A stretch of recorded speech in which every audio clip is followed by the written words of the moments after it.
What is going on, Halo fans? Luke the Notable here.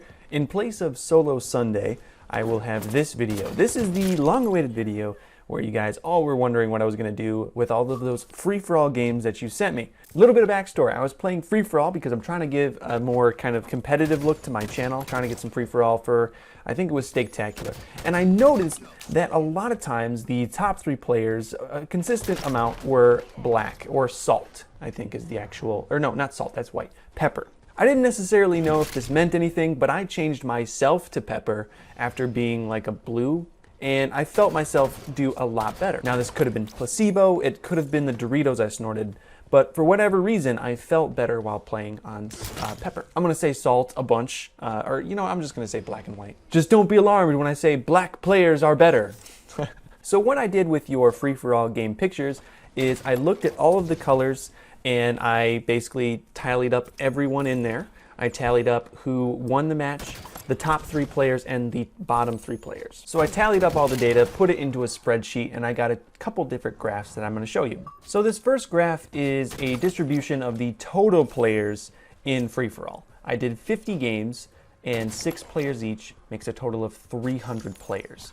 And you can see that we had a huge amount of black players at 114, and then pretty much the next 4 were white, red, blue, and green. These all had around 35 players, and then the least used colors were yellow, purple, pink, orange, brown, and gray, and all of these had anywhere from like 5 to 10 players. So when we are looking at a graph that shows the top 3 wins, what we would expect is we would expect to see a graph that looks pretty much the same as this one, and that would kind of confirm that there is no correlation between color and winning. So if we look at the graph that shows top 3, it looks pretty similar. You have a huge number of black players coming in the top 3, and we have about a proportionate number of white, red, blue, and green players coming in the top 3. And the win and bottom 3 graphs look pretty much the exact same. You have a high number of black players winning, a high number of black players losing, and a proportionate number of other color players winning and losing. And this would make sense if there was no correlation between your armor color and winning in free-for-all. So what I did next is I took all of the data and put it into a massive graph. And you can see blue represents total number of players, red represents top 3, green represents wins, meaning becoming the top player, not just in the top 3, and then purple represents loss. So if the graph's red line is above their purple line, that means that they won more games that they lost statistically. And if you look at the graph on the screen, you can see that black players, blue players, and green players all had higher red lines than purple lines, while white players and red players had higher purple lines, which means they lost more. Again, because black is so high, it's hard to tell what this graph actually means. So what I did is I multiplied all of my black data by 0.33, or a third. And that gave me this graph. And I didn't change any data, I just made it proportionally similar to the other one. And this just allows us to get a better understanding of what this stuff means. So again, you see blacks with a higher win than loss because their red line is above purple, and you also see blue and green showing similar things. White and red, though, show a significant decrease in wins and an increase in losses. And here when I say loss, I mean the bottom 3, not the bottom player. So why is this?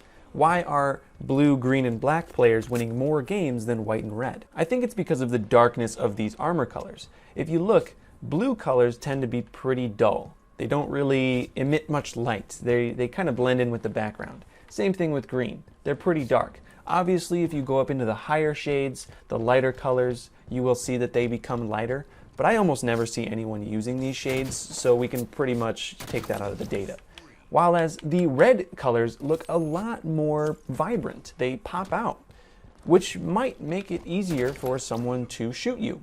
Especially if you were wearing like a white armor color. It might be very easy for another player to look at you and shoot you. So that's all fine and dandy, the idea that, you know, maybe my scores might go up, I might get shot less if I wear darker armor. And these graphs kind of, you know, they look like they prove it. But let's actually go to some math. Let's talk about proportionally who wins the most games. So let me give you this data. Red, statistically, or I should say mathematically, proportionally, however you want to say it, wins or comes in the top 3, if you're a red player, about 37% of the time.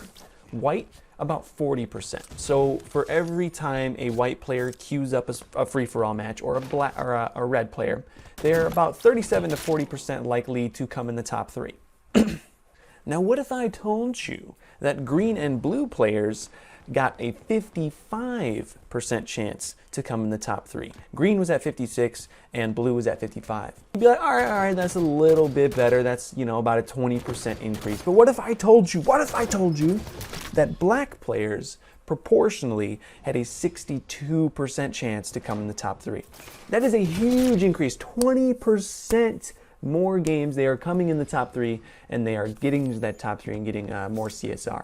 At the end of the day, we are using human data, and this wasn't a sample of everyone that was around. It was just a sample of 300, which is pretty good, 50 games. There are some things that could have thrown off my data. Say if someone sent me a ton of stuff that had him playing as a black player or had him playing as a white player. Just to try to counteract that, I only use like a max of 3 games per person. Also just the fact of, you know, different times of days, different people are playing. It would be really cool to look at all the data across all the free-for-all games that have ever happened, but I don't think that's really possible unless we are 343. It would be really cool if this data was similar though.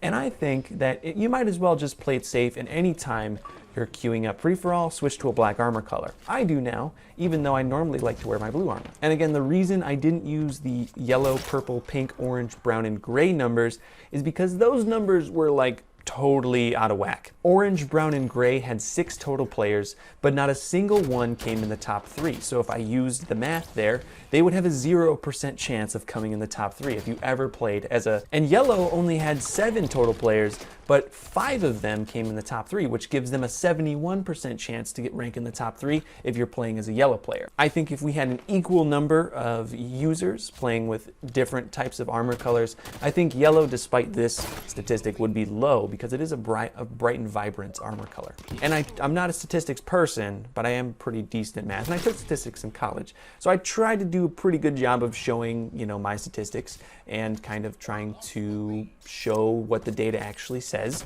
If you're a person that's all into statistics, if you know a lot about math and there's something wrong with my data, please tell me in the comment section. I can always redo this video with those things in mind. Stay notably, guys, and wear black armor. Bye-bye. You guys thought I was gonna forget. Of course, I'm gonna shout out all the people that gave me the games that I can use. So if you see your name on screen right now, then that means you submitted some gameplay to Twitter, and I was able to use this in my data. I don't think I forgot anybody. I scoured my Twitter page, but maybe if you sent one to me and didn't use the hashtag, that could have caused some confusion and I wouldn't have seen it. But if you use the hashtag, if you sent your game, you're right here, and thank you so much for making me, or I should say, not making me make this video, but helping me make this video. Even if you liked it or not, it was cool.